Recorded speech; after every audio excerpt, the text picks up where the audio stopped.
Judges chapter 15, English Standard Version.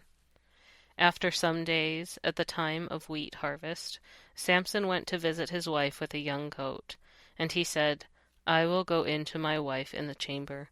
But her father would not allow him to go in. And her father said, "I really thought that you utterly hated her, so I gave her to your companion. Is not her younger sister more beautiful than she? Please, take her instead." And Samson said to them, "This time I shall be innocent in regard to the Philistines, when I do them harm." So Samson went and caught 300 foxes and took torches, and he turned them tail to tail, and put a torch between each pair of tails. And when he had set fire to the torches, he let the foxes go into the standing grain of the Philistines, and set fire to the stacked grain and the standing grain, as well as the olive orchards. Then the Philistines said, "Who has done this?" And they said, "Samson, the son-in-law of the Timnite, because he has taken his wife and given her to his companion." And the Philistines came up, and burned her and her father with fire. And Samson said to them, "If this is what you do, I swear I will be avenged on you, and after that I will quit." And he struck them hip and thigh with a great blow, and he went down and stayed in the cleft of the rock of Etam. Then the Philistines came up and encamped in Judah, and made a raid on Lehi. And the men of Judah said, "Why have you come up against us?"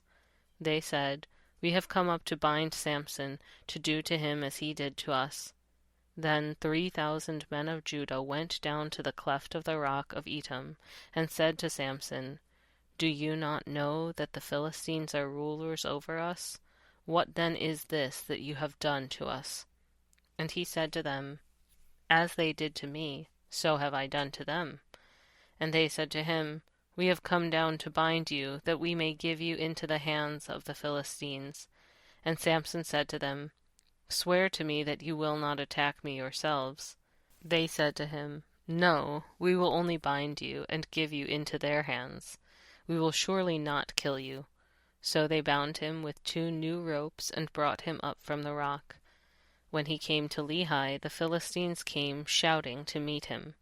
Then the Spirit of the Lord rushed upon him, and the ropes that were on his arms became as flax that had caught fire, and his bonds melted off his hands. And he found a fresh jawbone of a donkey, and put out his hand and took it, and with it he struck 1,000 men. And Samson said, "With the jawbone of a donkey, heaps upon heaps, with the jawbone of a donkey, have I struck down 1,000 men." As soon as he had finished speaking, he threw away the jawbone out of his hand, and that place was called Ramath-lehi. And he was very thirsty, and he called upon the Lord and said, "You have granted this great salvation by the hand of your servant, and shall I now die of thirst and fall into the hands of the uncircumcised?" And God split open the hollow place that is at Lehi, and water came out from it. And when he drank, his spirit returned, and he revived. Therefore the name of it was called En-hakkore. It is at Lehi to this day. And he judged Israel in the days of the Philistines 20 years.